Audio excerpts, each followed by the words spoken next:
J'aimerais vous dire que je dirige un groupe de recherche interdisciplinaire à la faculté de biologie et médecine à Lausanne.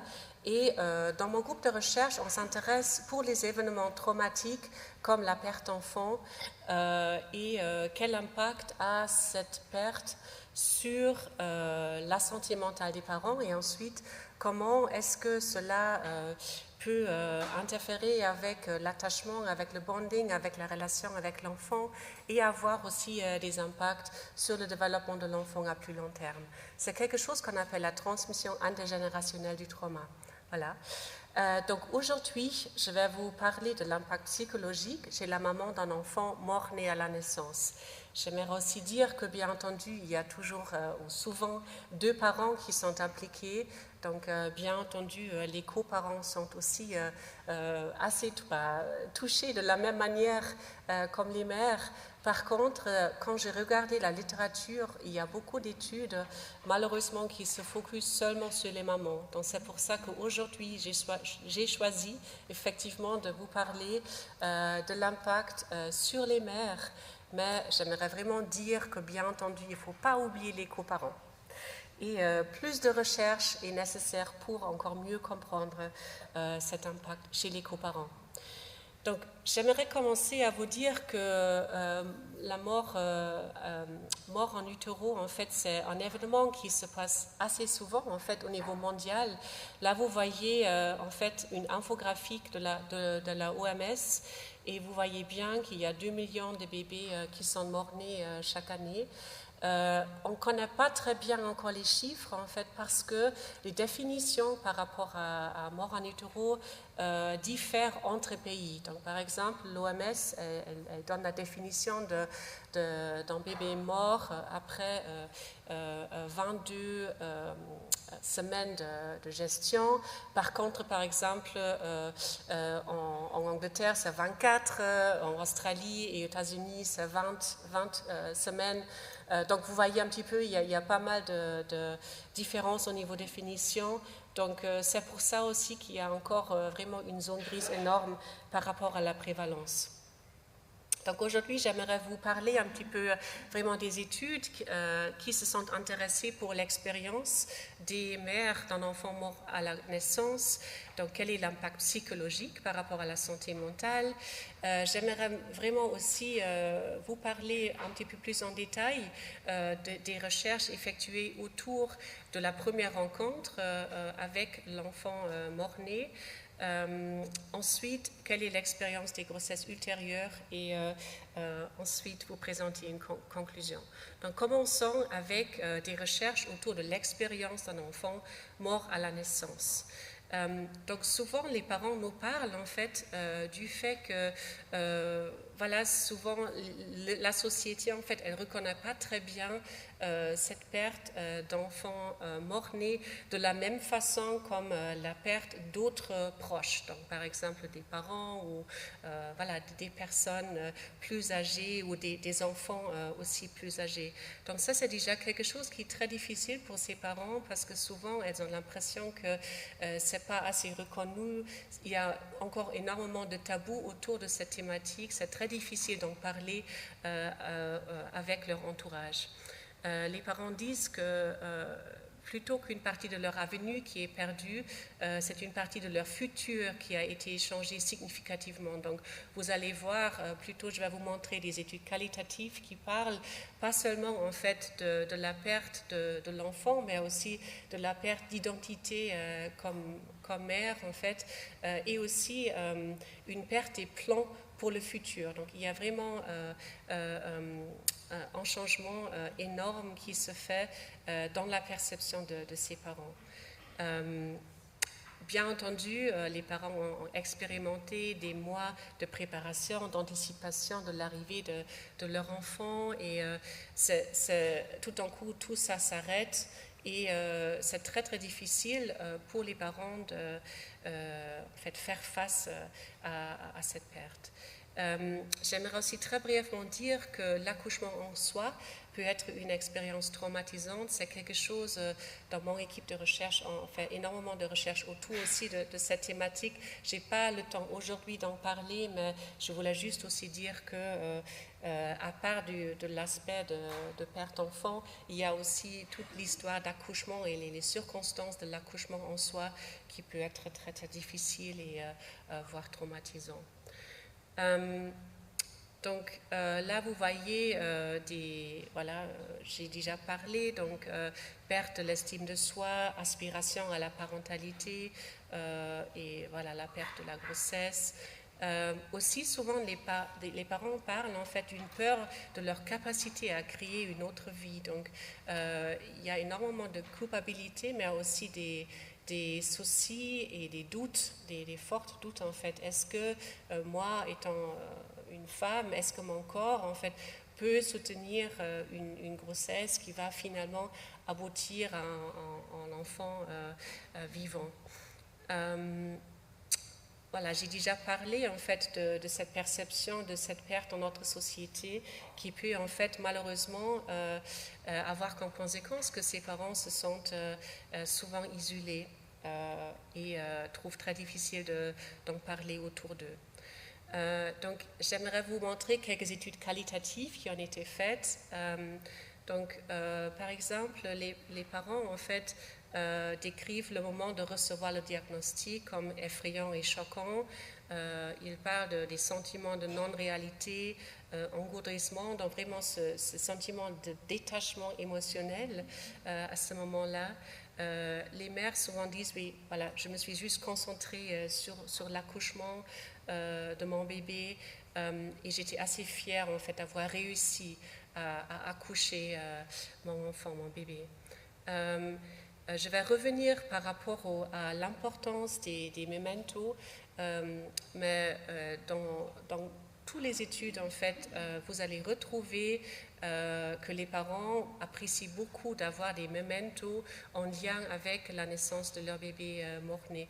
Donc, ça peut être des photos, ça peut être des empreintes des pieds ou des mains, ça peut être d'autres objets en lien avec cet événement qui sont très, très précieux et très importants. Et vous allez m'entendre répéter plusieurs fois aussi, beaucoup de recherches ont montré que les parents disent toujours qu'ils veulent en fait passer du temps avec leur bébé d'une manière ou une autre. Je vais en parler plus tard, plus en détail par rapport à cela. Et c'est important que c'est à eux de choisir en fait combien de temps ils veulent passer avec leur bébé mort-né. Donc je vais en revenir plus tard aussi. D'autres études parlent justement de la culpabilité ressentie particulièrement par les mères, de nouveau l'importance des rituels, l'essayer de trouver en fait une signification dans la perte, donc d'essayer de faire sens en fait de cette expérience. Et cela, bien entendu, est influencé par les valeurs religieuses et culturelles. On voit aussi dans certaines cultures en fait qu'il y a vraiment cette pression de fournir un héritier et voilà, les mères qui ont eu un bébé mort-né peuvent de nouveau se sentir très isolées et en fait des fois même exclues de leur entourage, de leur famille parce qu'elles n'ont pas pu en fait fournir, si on veut dire ça comme ça, un héritier. Il y a aussi beaucoup de réflexions de la part des parents et de nouveau, dépendant des influences culturelles et religieuses, il y a beaucoup de questionnements. Pourquoi c'est arrivé à moi, à nous? Il y a beaucoup de questionnements autour du destin. Est-ce qu'il y a d'autres raisons supernaturelles, etc., qui peuvent expliquer cette perte? Il y a quelques études qui ont regardé un petit peu quelle est l'expérience en fait des parents par rapport à la période entre le diagnostic qui a été posé et en fait l'accouchement. Donc je ne sais pas si vous savez, mais souvent en fait il y a pas mal de temps qui s'écoule entre les diagnostics et en fait finalement que l'accouchement commence et où est induit. Et donc, j'ai pensé que ça serait intéressant pour vous, pour les cliniciens aussi, de voir un petit peu les recherches autour. Donc, le thème général qui a été retrouvé dans les études, c'est un petit peu cette idée de j'ai dû attendre dans le no man's land. Donc, ce moment de solitude extrême, en fait, un moment de détresse, un moment de douleur extrême. Et souvent, les mères ont dit, je me suis concentrée juste sur l'étape suivante, sur l'accouchement. Je n'ai pas en fait pu vraiment réaliser en fait la perte à ce moment-là.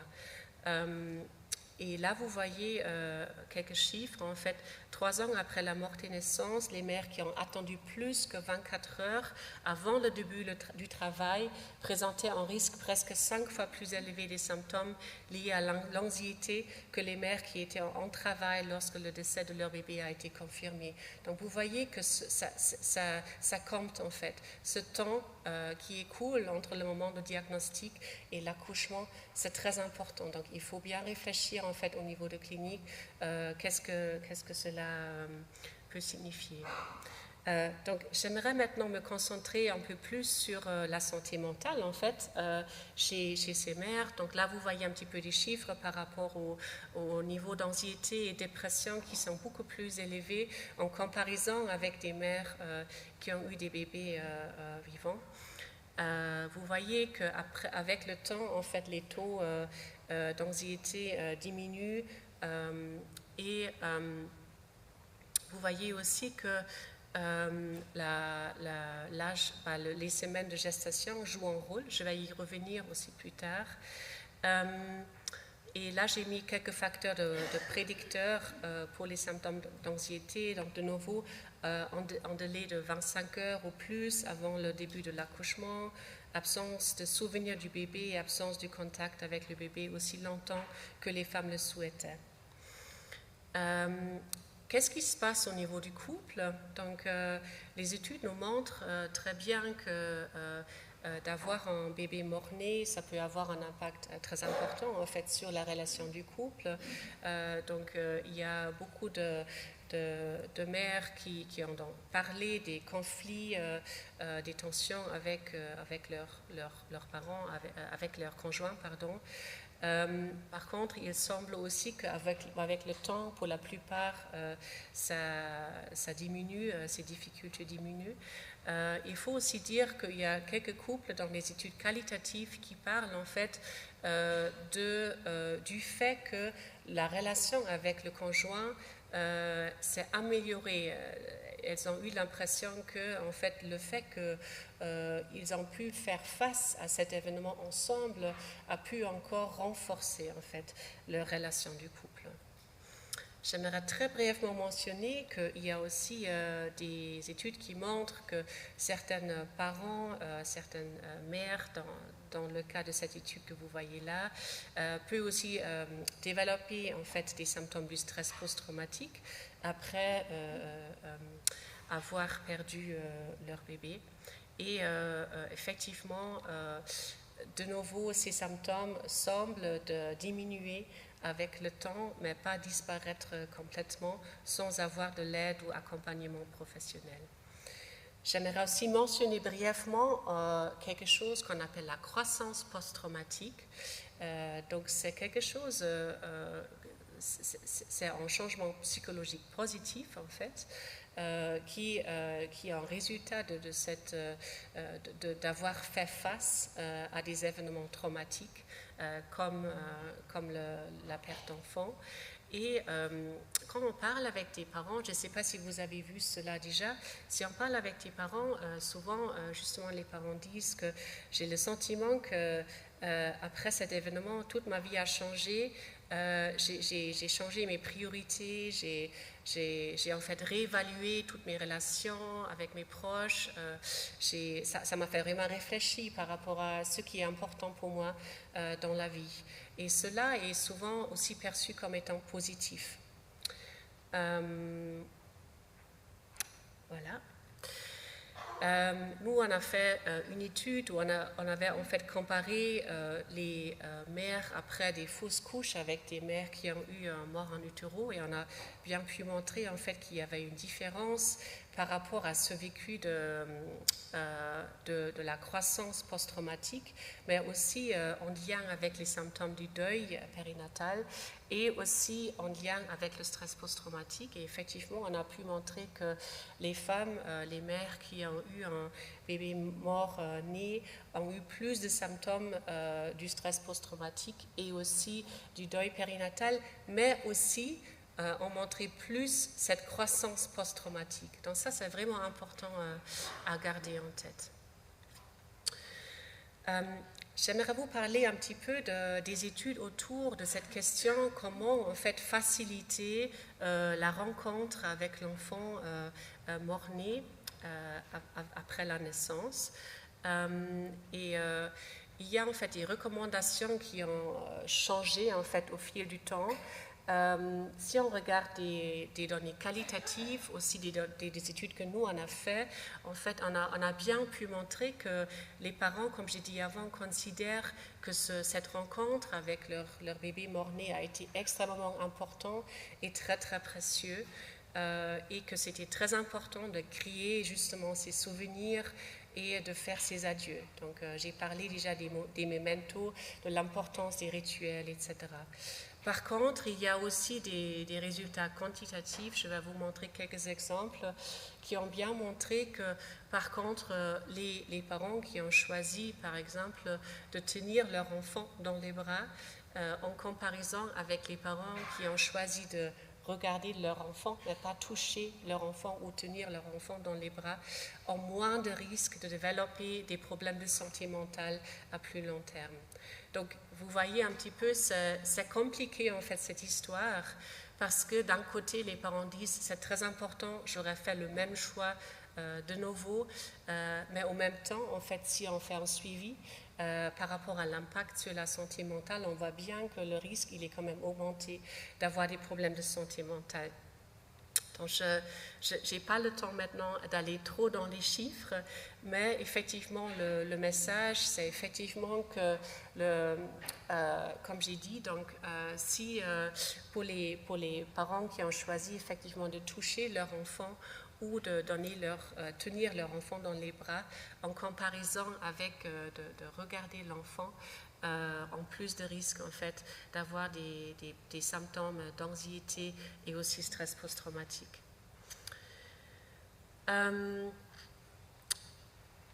Voilà, donc j'aimerais vous parler très brièvement encore qu'est-ce qui se passe en fait par rapport aux grossesses ultérieures, donc les familles, les couples, les parents qui choisissent en fait de se lancer dans une nouvelle grossesse, comment est le vécu de cette grossesse ultérieure.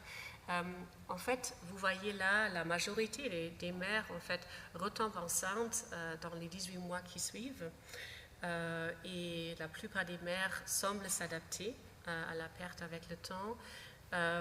Il y a souvent, pendant la grossesse ultérieure, encore un risque élevé par rapport aux symptômes d'anxiété, mais aussi dépression et symptômes du stress post-traumatique.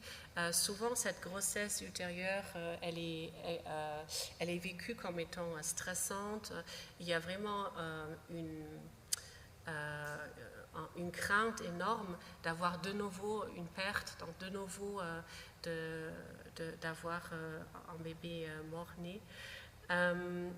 Et donc c'est extrêmement important en fait comme professionnel d'avoir accès à cette historique et de pouvoir au mieux en fait accompagner ses parents pendant la grossesse suivante. Je voulais juste encore vous parler un petit peu de l'attachement prénatal. Donc il y a aussi des études qui ont regardé est-ce qu'il y a un impact par rapport à l'attachement avec le fœtus si nous avons eu une perte de grossesse avant. Et oui, alors effectivement, il semble que ça peut avoir un impact négatif, ça peut être plus difficile en fait pour les mères de se permettre en fait de construire ce lien, cet attachement prénatal avec le fœtus. Il y a pas mal de stratégies du coping en fait qui sont employées par ces mères pour pouvoir gérer en fait le stress et la crainte, la peur d'avoir de nouveau une perte de grossesse. J'aimerais souligner, parce que dans la littérature, il y avait en fait une discussion, est-ce que l'enfant suivant va être un peu en replacement baby, donc en bébé, un enfant pour remplacer en fait le bébé qui était mort-né. Il semble que voilà, il y a pas mal de psychologues qui ont en fait proposé cette hypothèse, et c'est vrai que nous et aussi d'autres groupes de recherche n'ont pas trouvé l'évidence pour cela. Donc les parents parlent bien en fait du fait que non, pas du tout. C'est très important pour nous de pouvoir continuer à voir des souvenirs à notre bébé mort-né, de tenir ce lien, si on veut dire, de l'attachement par rapport à ce bébé-là, et faire la place pour notre enfant qui vit. Donc, nous, on n'a pas trouvé de l'évidence par rapport à cette idée du bébé qui remplaçait l'autre bébé. Il y a aussi quelques études qui se sont intéressées comment est l'expérience en fait des parents d'interagir avec leur bébé après avoir eu un bébé mort-né, donc par rapport au parenting, par rapport aux interactions avec ce bébé suivant. Et en fait, ça a été montré que souvent les mères en fait perçoivent ce bébé comme étant un petit peu moins idéal qu'elles avaient pensé ou souhaité. Donc, il semble qu'il y a quand même il y a un impact en fait par rapport à cette perception des parents par rapport à cet enfant suivant. Voilà, je vais conclure en fait en disant que voilà, la perte de grossesse, ça arrive assez souvent, donc 15% des grossesses confirmées se terminent par une perte. L'âge gestationnel au moment de la perte semble jouer un rôle, aussi par rapport à l'impact psychologique. Les mères, mais aussi les coparents, j'aimerais vraiment souligner, peuvent développer des problèmes de santé mentale, comme j'ai mentionné, au niveau anxiété, dépression, stress post-traumatique, aussi le deuil complexe. Par rapport à cette première rencontre avec le bébé mort-né et comment au mieux accompagner cette première rencontre, les preuves sont encore mitigées et il faut bien réfléchir comment au mieux en fait soutenir cette première rencontre. Il semble qu'il y a effectivement un impact sur l'attachement prénatal pendant la grossesse suivante, et voilà, il semble aussi que l'impact sur l'attachement à l'enfant né ultérieurement peut être négatif, mais de nouveau il manque des recherches, donc on doit encore mieux comprendre comment se passe en fait ce qu'on appelle cette transmission intergénérationnelle des séquelles traumatiques. Voilà, je vais m'arrêter là. Merci beaucoup pour votre attention et je suis à disposition pour des questions.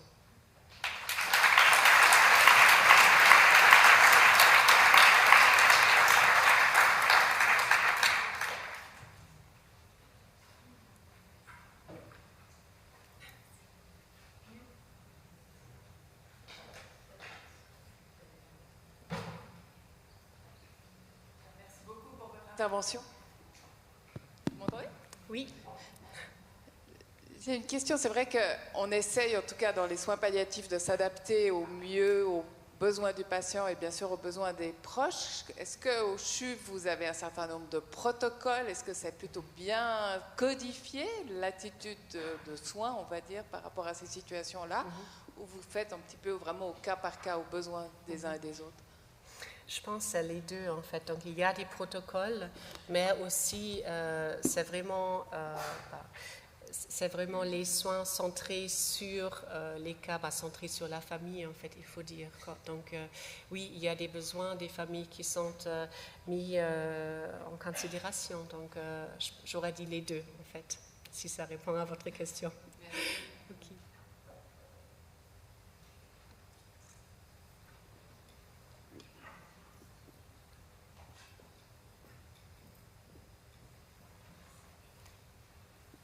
Merci beaucoup pour votre présentation. Le fait d'avoir des enfants avant peut changer ce deuil ou voire même la croissance post-traumatique de ces mères. Est-ce que cette résilience-là est modifiée, facilitée ou pas? Est-ce que voilà. Excusez-moi, j'ai pas très bien. Est-ce que le fait d'être maman, d'avoir d'autres enfants avant de vivre ce genre de traumatisme change cette croissance post-traumatique, voire même modifie le deuil qu'elles peuvent vivre? Oui, tout à fait. Alors, d'avoir des enfants ultérieurement, oui, ça aide absolument. Donc, c'est d'ailleurs un des facteurs protecteurs qui ont été identifiés aussi dans les recherches. S'il y a, par exemple, déjà des enfants vivants à la maison, c'est plus simple, c'est plus facile de s'adapter par rapport à une perte. Et l'autre sens aussi, alors si les parents choisissent de s'embarquer dans une nouvelle grossesse et d'avoir les enfants après, oui, ça peut absolument aider avec l'adaptation. Mais ce n'est pas une recette parfaite, si on veut dire ça comme ça.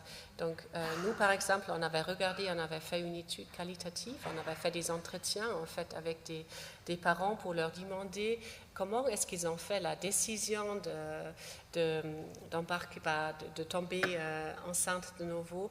Et en fait, on a identifié 3 groupes, en fait, de parents. Donc, il y avait un groupe, des mères disaient, le moment où j'ai reçu le diagnostic, je savais, je veux tout de suite tomber enceinte de nouveau. Le deuxième groupe disait, au moment du diagnostic, je savais que je veux avoir un autre enfant et je vais tout faire pour, mais ça va prendre du temps. Et le troisième groupe a dit, jamais de nouveau vais-je essayer de tomber enceinte. Donc et on a aussi pu identifier en fait des facteurs qui jouent un rôle par rapport à ces décisions.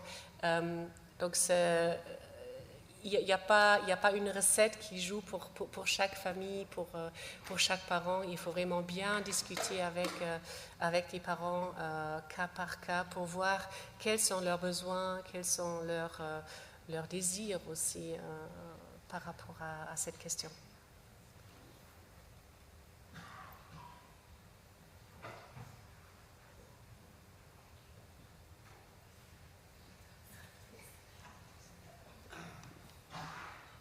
Merci beaucoup pour votre exposé excellent. Je voulais juste vous demander, est-ce qu'on a fait des études aussi, quel est l'impact sur des enfants qui sont déjà dans le couple? C'est une très bonne question, non. Alors, à mon avis, ça manque vraiment l'impact d'aller plus loin que la famille immédiate, donc ça veut dire le couple parental. Donc non, je ne me rends pas compte en fait des études qui ont regardé l'impact sur l'enfant, mais aussi des grands-parents et d'autres familles, d'autres membres d'entourage, d'autres familles, d'autres membres de famille. Je pense qu'on doit encore beaucoup mieux comprendre en fait cela. Je vous pose la question, j'ai été concerné, on était 2 déjà avec ma sœur, et puis bon, j'avais 6 ans à ce moment-là, et puis, mais on n'avait pas vraiment pris conscience, mais plus tard, quand on discutait avec la maman, on voyait quand même qu'elle souffrait toujours, et puis elle a toujours souffert jusqu'à la fin de ses jours, mais quand on devient parent soi-même après, c'est là qu'au fait, il y a un impact en tout cas. Oui, hein. Oui, tout à fait. Ouais, tout à fait. Merci. Oui. Merci à vous.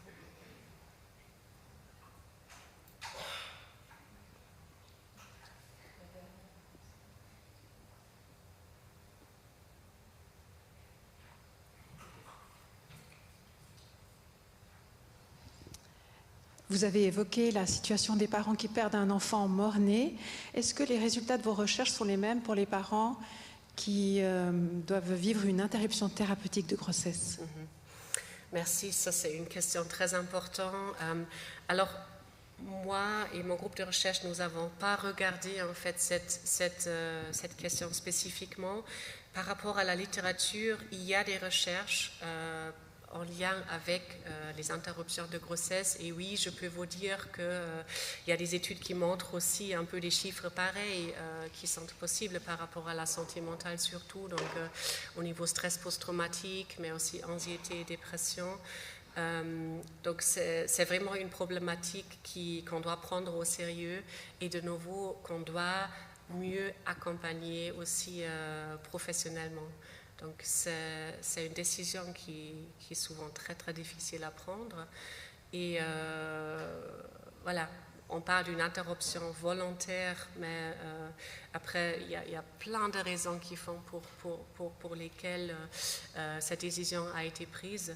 Mais la chose qu'on sait que oui, il y a souvent aussi une souffrance énorme en fait de la part des parents après. Ok, merci beaucoup pour votre attention.